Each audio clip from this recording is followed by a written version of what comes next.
This is the third video I've made about video games and the meaning of life, the question of playing video games, and how do we as adults lead a meaningful life. I got my girlfriend eating vegan noodles on camera. In some ways, this is a more casual video than the first two, and in some ways a more serious one, because this is going to be more autobiographical. I'm going to talk about my own experience playing video games in my own life, maybe especially in the last 10 years. And I think it's natural for people to have a sort of defensive reaction if you don't present that autobiographical material. I think there's a really natural human tendency for people to ask, well, who the hell are you? What do you do with your life that's so great? Or who are you? What video games did you play growing up? I think there's a kind of natural tendency to react that way. It doesn't mean it's good or intelligent or insightful. And I think it's worth questioning for people who've had a really defensive reaction. People used to ask me, back when I was a scholar of Buddhism, people would ask me, well, what the hell's the point? Why are you doing this stuff about Buddhist philosophy? And I didn't, respond defensively. I thought those were questions that are worth asking and worth answering seriously for someone like me. If you're spending many, many hours studying an ancient language, studying a dead language, studying ancient history, I think you should be able to reflect on and answer those questions. If you're studying ancient Greek or ancient Latin, philosophy of Europe, that's something that's better known than studying ancient Buddhism, I think you should be able to give a meaningful answer to those questions and sit down and discuss them without becoming too defensive or what have you, and say, well, these are my interests in life, these are my reasons, these are the outcomes I'm looking for. I think everyone knows there's a real difference in terms of who you are as a person and the person you become, even if you waste 10 years of your life studying ancient Greek philosophy. Even if you literally look back on that after 10 years as a waste of your life, there's a difference between studying ancient Greek philosophy and, say, playing guitar in a band. Mm-hmm. It's different. Why would we pretend these things are the same? You can say, oh, well, it's a hobby, it's a passion, therefore it's the same. And there's a difference between playing a guitar in a band and sitting in your room alone playing video games. These things are different. And we as adults, whether face-to-face in a coffee shop, someone in real life friend, or here on the internet, we need to be able to talk in a reasonable way about those differences, about those choices, because they shape the world around us and they shape who we become as people. Now again, I'm not actually going to talk about those examples. I have many, many brothers. My father had a lot of kids with a lot of different women. He managed to get pregnant. And, one of my brothers devoted a large part of his life to playing the guitar. And, he basically never read a book as an adult. He and I share a lot of the same DNA. But the result of that, after decades, he's a totally different human being from me. Whatever we had in common at age 10 is now unrecognizable. And, it's not inevitable with playing the guitar, but of course he didn't play the guitar in a vacuum. He played the guitar mostly in small, smoky bars, with cigarette smoke and alcohol, and he drank heavily his entire life too, and that changes who you are. Where you're spending your time, who you're spending your time with. And also, I just mentioned, playing the guitar is very different from studying ancient Greek philosophy in that you're probably playing the same song again and again, hundreds of times playing the same song.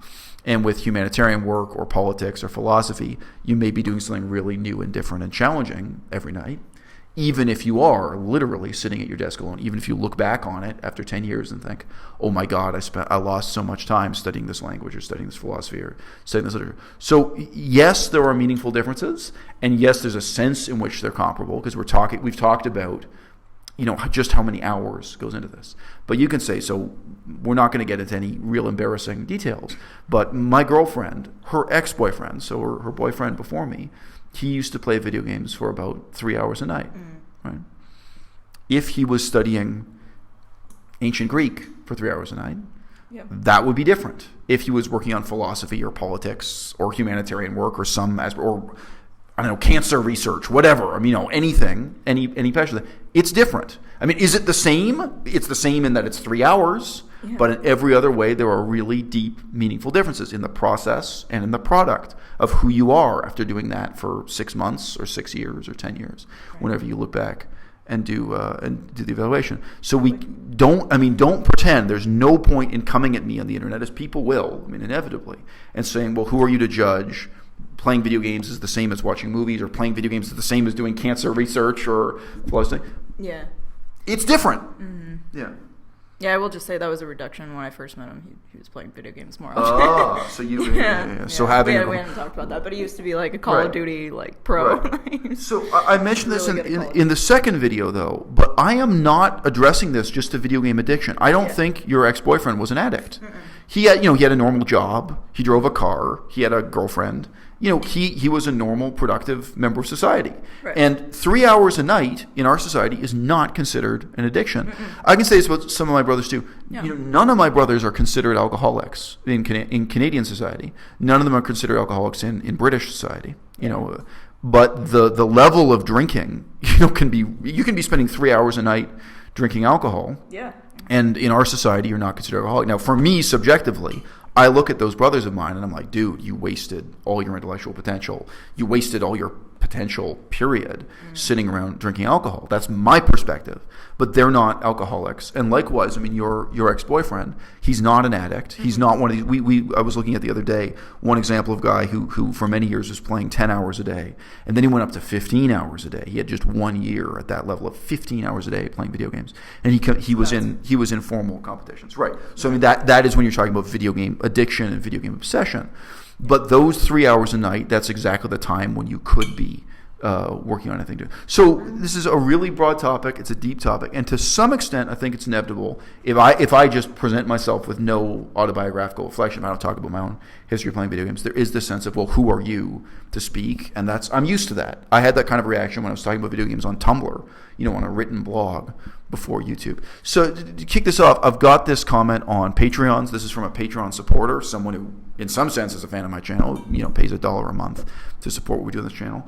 So Richard wrote the following. Richard writes to me, quote, "You seem to be under the misapprehension that people are supposed to be doing something that you judge to be meaningful, and that anybody not meeting that standard is wasting their lives."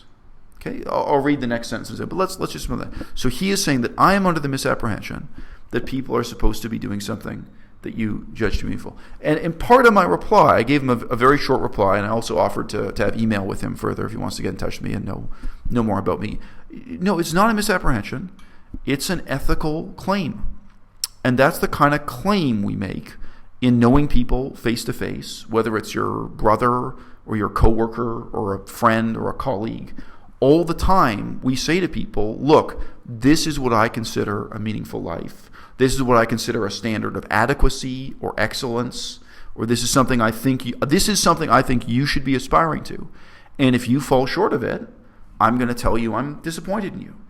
That's what we do with people we love, people we care about in real life all the time. And I think we talk about this in veganism and so on.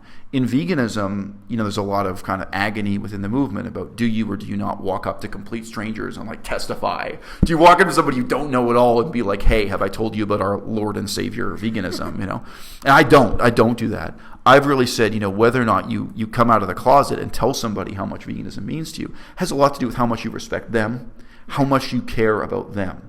So at my university in Canada, I did talk about veganism with some professors, not all of them. I didn't sit down with every professor I had and be like, look, man, you gotta know about these pigs in the slaughterhouse, or look, man, you gotta know about these rates of heart attacks. It really was kind of a litmus test for how much I care about you if I tell you about this thing that's so meaningful in my life. And it's also reciprocally, when they asked me about it was kind of a litmus test for how much they cared about me. Because I did have professors who, where they raised it, they wanted to know about me and my life in that way, ethically and politically, and also even nutritionally in terms of fitness. I wasn't in that great shape, but I was in better shape than a lot of my professors. Yeah. A lot of them were. So there's a question about caring. But yeah, it's not an indication of my contempt for you that I'm willing to say, hey, I care about you, you can be doing better, and you ought to be doing better. A claim not about what is, but a claim about what ought to be. It shows that I care about you. And again, I can even say that within my own brothers. I have so many brothers. My father had so many kids. If I just regard one of my brothers as a worthless alcoholic, worthless drug addict, I'm not going to bother talking about that stuff. But in some cases, some of my brothers, you sit there and look at them and be like, look, man, you're capable. I know you can do better than this, and I really think you should. So I'm not pushing you to come, but I know you have a circle of friends. You don't have so many brothers and sisters, but I know that's how you look around, and sometimes you make that bet, and sometimes you don't. And in some ways, the internet is strange because I come here and talk on YouTube as if I'm sitting down with you in a cafe, as if we're meeting in a Starbucks or something, and you, the audience, are to some extent complete strangers, and you may feel offended that way. You may say, "Who are you to impose on me your idea of what's a meaningful life?" That's exactly what I'm doing. So in a sense, he's right. I am sitting here and telling you, this is what I think is a meaningful life. This is what I think is the meaning of life. And if you're falling short of it, I want to sit here and have a meaningful conversation about it. I want to reflect on it. Yeah, I wish somebody had been in that role for me, like for the past 6 years, I guess. Yeah. So I don't want to get too personal, but Yeah, sure. But I mean, it's a big question. Like in America, there's the ambition to make money. I mean, I know your parents did set that down for you. Your parents just said to you, well, make sure you pick a career path that pays more than $100,000 a year. But, what it means to have other ambitions that fill your life with meaning and purpose and that really motivate you in a profound sense that's not just money. Yeah. I think that's something in our culture, where we grew up, Southern Ontario and the adjacent part of the northern United States. We did actually grow up in the same area. That's certainly not something that was talked about, around me. Yeah. And again, maybe it is where you come from, But, if anything, I only found that when I started reading ancient philosophy. When I was reading ancient philosophy, I saw men, and they're all men, and there's basically no female voices in these texts, but these were men sitting down about life and death and what are you going to do with the next 10 years? It might be the last 10 years you've got. People were dying of diseases we can cure today all the time, apart from dying of war and starvation and all these things. And these really kind of Bronze Age values about having an ambition to be a good man. Nobody talked about that when I was growing up. Neither within. I was raised in an anti-religious household, but I was also exposed to both Christianity and Judaism. Both Christianity and Judaism, as I was growing up, seemed to be mostly about forgiveness and acceptance for people's mediocrity and even like their evil. You know what I mean? Like, you just gotta. As long as you repent, you can do anything. Right. Yeah. And I grew up, for example, in the era of the Truth and Reconciliation process in South Africa. And then again, it was all about mediocrity and forgiveness. It wasn't about justice. It didn't have a justice. You know what I mean? So it was really when I saw that ancient philosophy that was like, here are people who are really willing to say openly, hey, that's not good enough. Like try for greatness, try for excellence. And maybe if you fail, maybe you're going to learn more out of that failing, out of trying for something impossible and excellent, and maybe failing repeatedly and taking new goals. Maybe that's worth philosophizing about. Maybe that's really worth thinking about, as opposed to a life of ease and comfort and mediocrity. Whether you're earning $100,000 a year or not, because you can learn a lot of money that way. Yeah, go on. Yeah. Yeah, I totally understand this comment. People don't want to be challenged what is meaningful to them, and I just recently I told you. Right. I think that was what you were referencing. But I had a best friend, and in high school she stopped talking to me, and I didn't really know why until years later. She said that she felt that I was too judgmental and that I would judge her for having gotten into drugs, alcohol, and sex, I guess. So I did not know that, but apparently I gave off that vibe that she just didn't want to be judged by me, or she didn't want somebody to tell her that what she was doing was not a good path for her. But I don't feel the same way. Like I want somebody, like I want people in my life that do care enough to actually challenge me. Right. Yeah. And I think, again, look, sometimes people are just jerks and there's nothing more to say about it. But I think even if you are spending your time doing humanitarian work or working on philosophy or politics, one of these many examples of things I give that are worthwhile, people are going to challenge you. Because, one of the things when I was younger and I was doing that stuff, people would basically challenge me and say, why aren't you just trying to earn as much money as possible? Why aren't you playing the stock market? Yeah. And sometimes in a really friendly way. I've sometimes had people take me aside and say, because they talk to me about economics. I have a very good education in economics, fundamentals of economics, And sometimes I'd be talking about what was going on economically, and people say to me, look, you could be making a fortune. You're smart, you're Jewish, you understand how the stock market works, you understand how the property market works. Within the conversation, say, why are you wasting your time with humanitarian and political and philosophical stuff? And again, maybe sometimes somebody's just being a jerk, but even if you're doing something you really do believe in as meaningful, I think you still have these conversations. But yes, it's different. It's not the same as making excuses for playing video games, or even making excuses for playing the guitar in a smoky bar, music or something. I think we all have to answer those questions again and again. And it's different as life goes on. Maybe playing the guitar meant one thing in your life when you're 15, and then it's different when you're 25. Right. And then it's different when you're 35, right? You got to think about that as life goes on. Yeah, and there is a difference, like you said, playing in a smoky bar versus trying to learn new music and actually challenging yourself.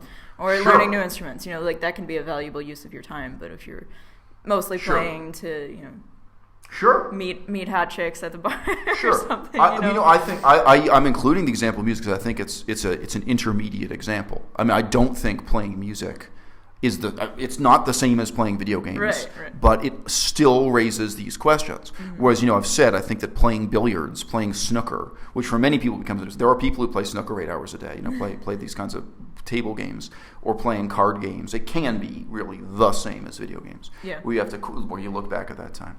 Anyway, so the end of the comment from Richard, he says, where did you get such a silly idea? Where did I get the idea that people should be doing something meaningful with their lives? And that I get to judge what's meaningful. We all get to judge what's meaningful. We're all on the internet right now, and we're all sitting around in coffee shops. We're all engaging in this judgment and reflection. And the question, what is meaningful in life? What is a meaningful life? And that's a question worth asking yourself again and again. So he asks, where did you get such a silly idea? And is that idea at the core of what's driving your permanent student lifestyle? So that's kind of a topic for another video. My experience with university education, which is almost entirely negative, and why I've spent as many years in and out of universities as I have. I have talked about it in the past, but we'll definitely talk about it again. But I don't particularly endorse a permanent student lifestyle. No. Don't want to get to that. And you haven't been in university. I know. Really that much of your life, I know. But and also you're not doing it to find a meaningful career.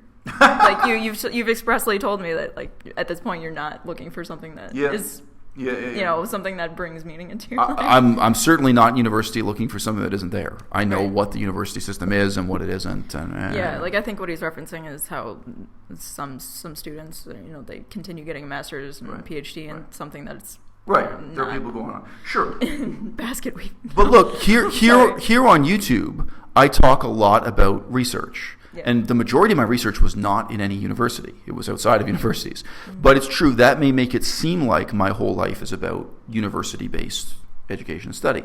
And it's not. I don't spend very much time here on YouTube talking about my formal career. We can, like right now we can talk. I teach classes at a university.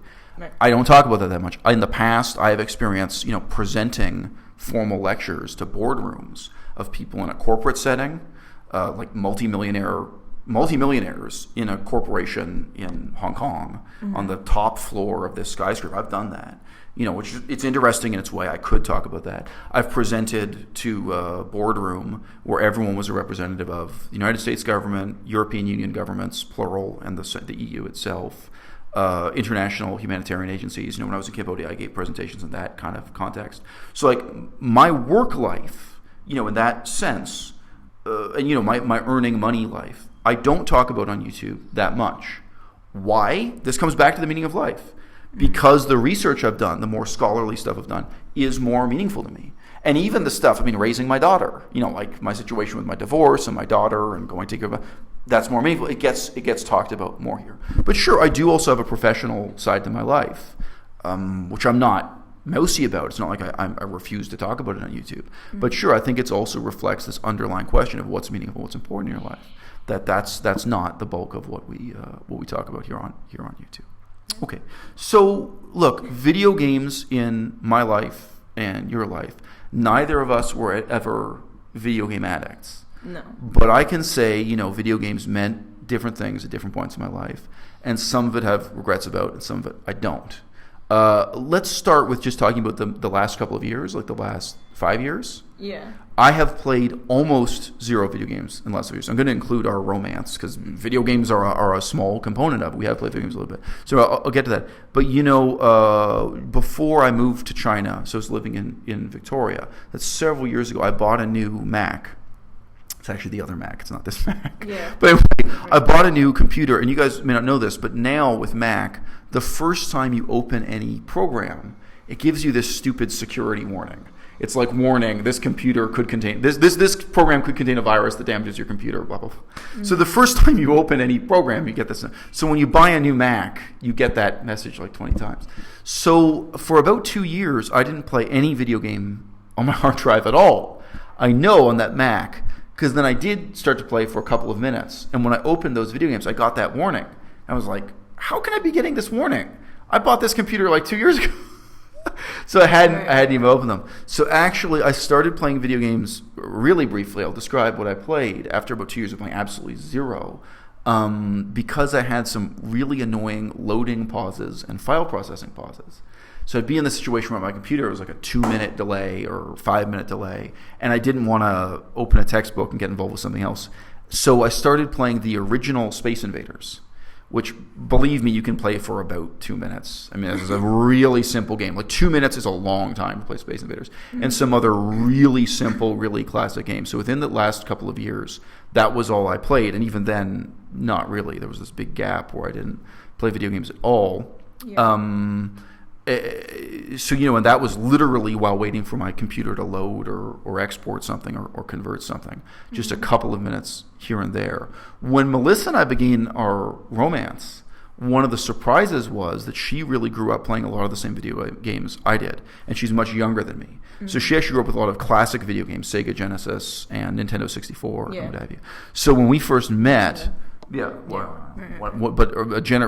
basically from a generation before. You didn't grow up with, So when we first got together, that was just kind of a surprise and a funny thing. And we played a couple of Sega Genesis classics. So I played Toe Jam and Earl for the first time in 20 years. A game I played as a child. We played maybe for 2 hours. I mean, it's not the total, it may be less than 2 hours. Yeah. It felt like a long time with any of these things. Like most of these video games I find amazingly boring, and it's like 5 minutes feels like a long time for me. Mm-hmm. So now as an adult, that's basically the only role video games play in my life.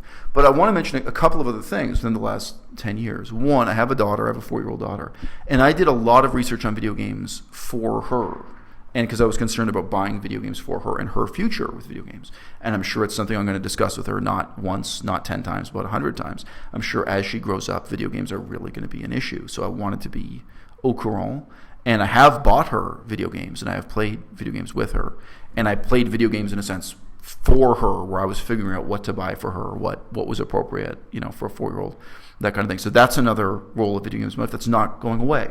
I think that's going to be with me, for the next 20 years, whatever, of raising my daughter. So, in that sense, I think people might say I'm a moderate on video games, or that I'm not trying to raise my kid with no awareness of video games or not knowing what they are. Mm. Now, so I know you can jump in any time.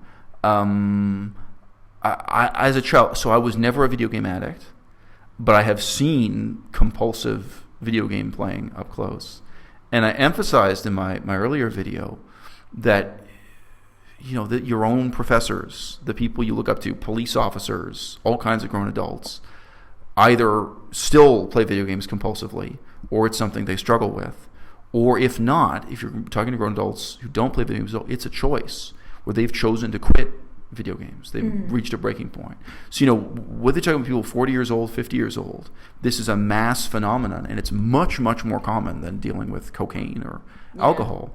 Basically, everyone who has access to electricity in the Western world has made a decision, even if they didn't struggle to quit, even if they were never an addict. Right, they've thought, am I going to play video games or not, even if the question is or not. Yeah. Well, I guess I can just say why I grew up playing older video games is because my brothers were 7 and 5 years older than me, and also my parents were pretty cheap. They didn't want to buy like the newest systems, so and I have a lot of fond memories of playing video games with my brothers as a kid. So that's positive in one way, and also I can see it being kind of sad in another way, because I could have memories of playing outside with Sure. more memories of actually being outside and doing something fun with them, like active, rather than playing video games. And I remember my grandma one time was watching us, and she got really upset that we were playing video games for so much of the day. Because as a kid, you just have so much time, and it is easy to pass the time with video games. But as a teenager, I played, like, again, it was really just older stuff. It was like once my brothers went off to college, I inherited their gaming systems. So it was like the original Xbox. I would play some of those games. But yeah, not as much as I did when I was a kid, and then in college even less so. I would say in college, there were times when I would play a phone video game with my ex-boyfriend, because he played it, and he's like, oh, they're really stupid. I know you don't. I know you just got a phone recently. Like, you just got a smartphone recently. I didn't own a mobile phone at all till age 36 or 37, or maybe 30. Yeah. Yeah, but actually, the one game that I started playing with him was the Simpsons game, where you have this. I've never heard of it. It's really bad. It's a waste of your time. But like it's kind of that same situation. Yeah. You can play it for like 2 minutes while something's loading, like while you're waiting for food at takeout or something. Like, it's not something that I spent a lot of time on. But I think it's just dwindled throughout my life. The past couple of years, I haven't been playing much at all. Yeah. But until. Yeah. So I just say, it is emotionally significant for me. I really had a turning point in my childhood where I started to bitterly regret playing video games. I still was a child. Yeah. But where I realized the significance of the situation I was in. My parents were both business people. They had very little time to spend with us. Mm-hmm. And when they were at home, they were often working at home. So, they'd have their portable computers. When I was a little kid, the portable computer, like, it was as big as the whole table. We had huge portable computers when I was a little kid, and they got smaller and smaller, but they'd have their portable computer on the dining room table. So even if they were at home, they were actively, typing and working. And during dinner, they'd both be incredibly stressed out and talking about work. And my parents were also violent. I was beaten throughout my childhood. Most of the time for reasons that had nothing to do with me. Like my mother would literally hang up the phone after having an angry business call, like a call disputing business. She would beat me just to take out her frustrations from that phone call. So nothing to do with my behavior. Like, it's not like I spilled something. You know what I mean? So I was in this kind of violent, taciturn, in some ways uncommunicative home where my parents, preoccupation with their business, which is understandable, really meant that for most of the hours of the day, it was just a question of warehousing me. It was just a question of wasting my time in a way that didn't require parental supervision. So, almost anything else, we lived in downtown Toronto, it requires some level of parental supervision, including often just driving the kid there. Like, even some activity, the parent has to drive the kid there and then pick them up afterwards. My parents basically never did that. Like, I remember my childhood really briefly, I enrolled in karate lessons. Like, I think I went to 4 karate lessons. But my parents couldn't do it. They couldn't drive me to karate, which I sympathize with. Like, I can imagine as a parent, in the future, I may be so busy with, look, I can't do this. We got, now I would respond by trying to find some other way to be a good parent, you know what I mean? But that was actually a really awful realization, which was, people are just waiting for me to physically get older. And between now and then, this is just about wasting my time. And it had a series of really crushing realizations in terms of my own wasted potential and, the fact that I had really squandered years of when I could have been learning something. Yeah, right. Like, even if it's literally like learning how to climb a rope. You know what I mean? Like, even if it's literally like, even if they are like play activities where you learn something. And instead I was learning nothing. But I memorized every level in Zillion for the Sega Master System. I memorized the map. And then I remember years later, so then I didn't play the game for several years, but I was still a child. But I remember 5 years later putting it in and discovering to my horror, I still had the whole game memorized. You know what I mean? I know. It doesn't go away. Right. Yeah. That's really kind of scary. That's sad because at the time, like, I'll remember how to do the Super Mario games, and it's like, man, I could have been reading, like, I could have, been being taught something. You could have been learning another language, like learning Japanese or something. You could have been learning how to shoot a bow and arrow, like anything, Yeah, but instead, there's a part of my brain that is taken up with video game levels. So I just mentioned also, as an intellectual, I didn't develop early. A lot of people thought I was brilliant as a kid, but I grew up ignorant, and and again, this connects to video games. Believe me, this comes back to video games. But I grew up with the absolute assumption that World War III was coming, and again, that's the era I grew up in. That there was a war. It was going to be more brutal and enormous than World War II between Russia and the United States of America coming, and that I was going to be on the Russian side because my parents were communists. And in video games and in a couple of cartoons, not many, a couple of cartoons I watched, because, I did see a lot of video games were about that imaginary World War III, or they were about the future after a nuclear war, very common science fiction theme stuff. So I saw this in video games. I saw this on the news. I saw this in newspapers. This wasn't just some crazy idea my parents put in my head. This was something I saw in the real world all around me when I was growing up. So there was also a sense of my own education being worthless because my education was based on a bourgeois delusion that the society was going to last. And World War III was coming. And that was my future.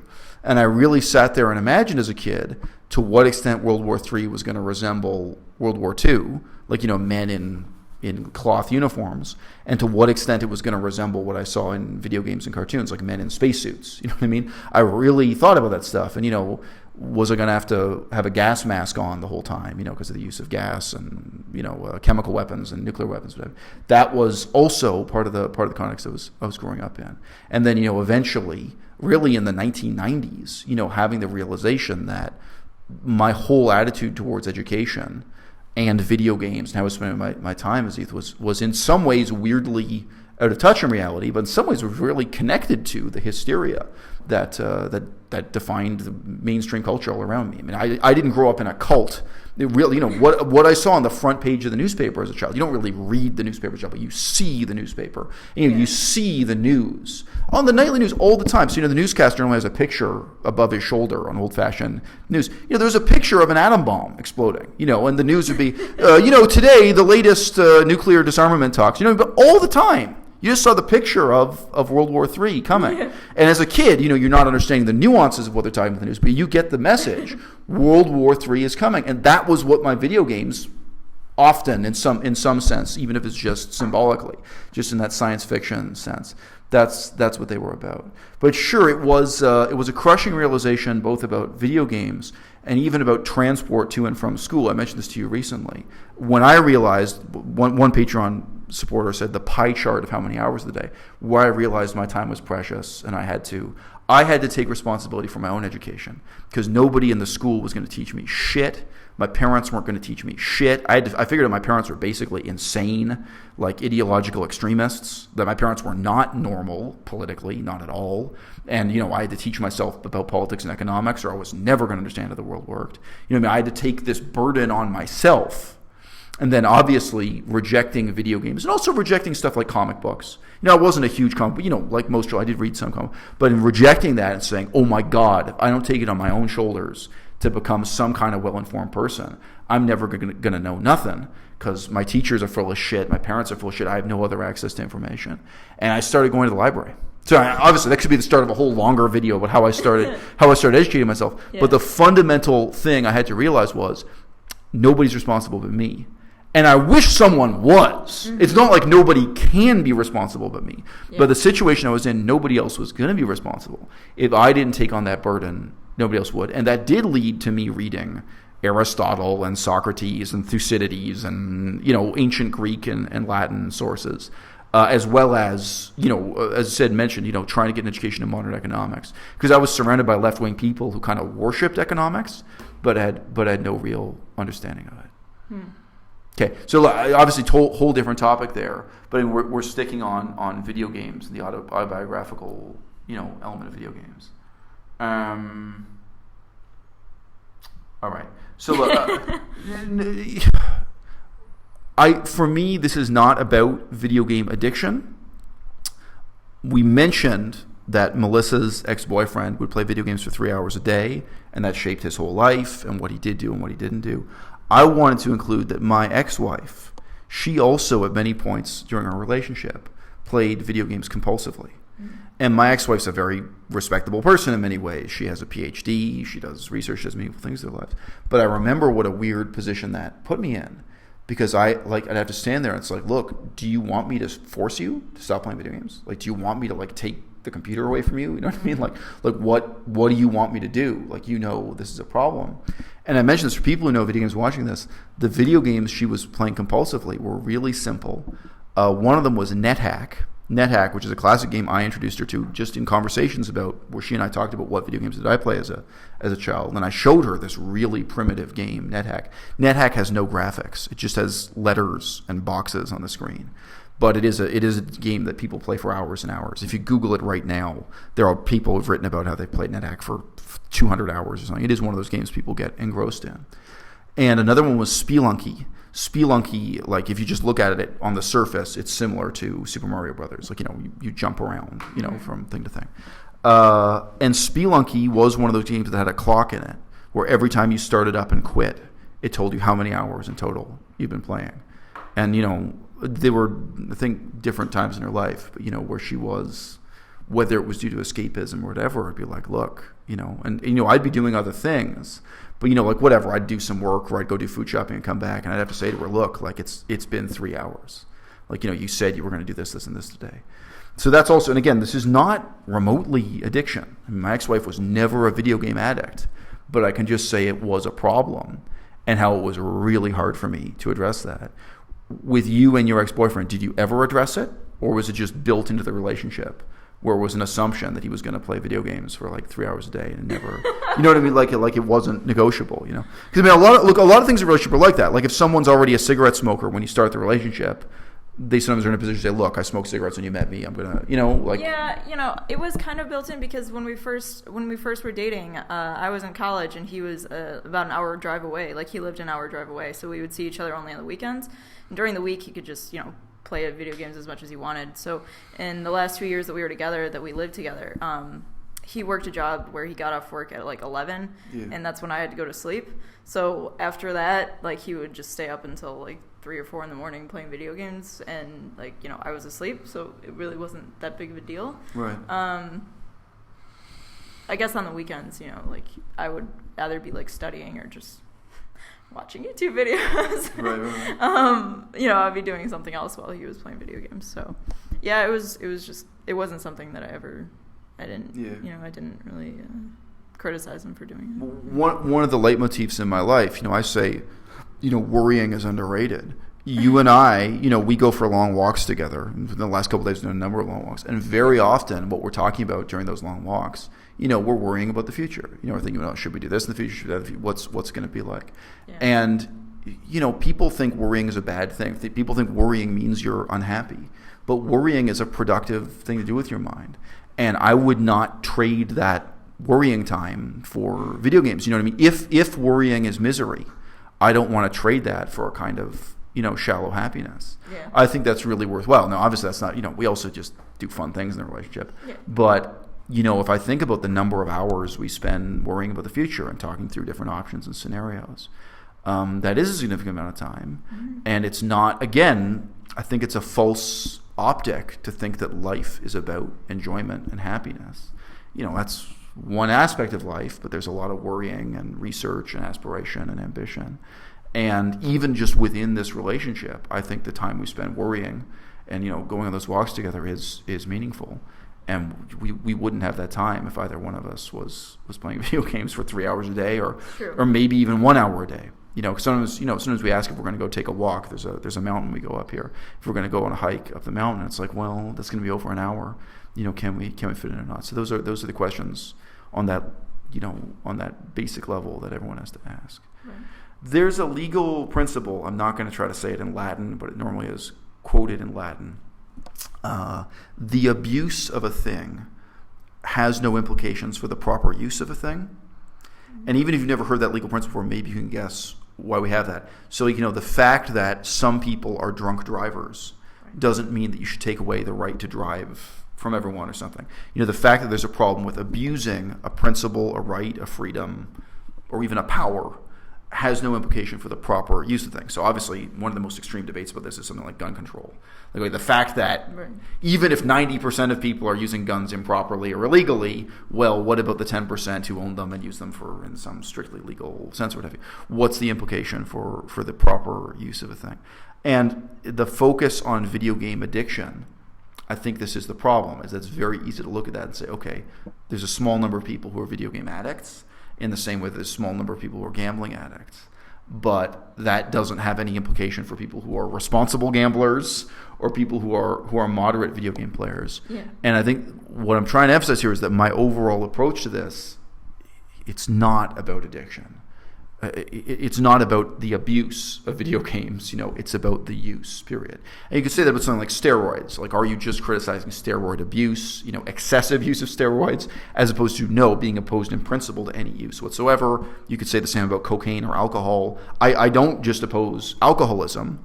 I oppose even moderate alcohol use. I drink absolutely zero alcohol. Yeah. So, these are differences that can slip away in language and in the way these things are phrased. So I was tempted in this video to tell a story of one young woman I knew who destroyed her life with video game addiction.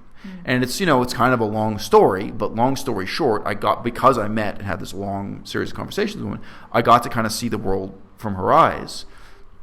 And how, her youth, the critical years of her life, when she should have been in high school and in university, that would have determined her direction in life. One sec, babe, we'll wrap it up now. Were squandered through video game addiction.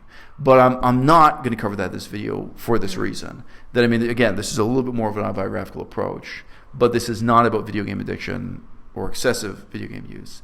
It's about any video game use as an adult. And as I think I've already said at length, the question is, what is the meaningful life? How are we going to live meaningful lives? What is the meaning of life? And I don't even think it's debated. Whenever we're talking about a game of cards, a game of billiards, video games, anything that is a game, I think actually none of the people engaged in the debate would even take the position that this is the meaning of life. I think whatever the meaning of life is for you, to a very large extent subjective, it's not this. It's not a game. That the meaning of life is about something real or the relentless pursuit of something real. Even if you're a surrealist painter, that's what you're wrestling with. As long as painting is not a game, that's the difference. Some people do just paint as a pastime or a hobby. But as soon as it's not a game, that's when it gets real. That's when it becomes part of your meaningful life. That's when it becomes a struggle, which may indeed involve agony and disappointment and tragedy and what have you. But that's interesting. I think that's even built into our notion of what a game is. People can defend it as a self-indulgence, as a pleasure, as something that makes them happy. But I don't see them defending it as something meaningful, as something aspirational, or as something ambitious.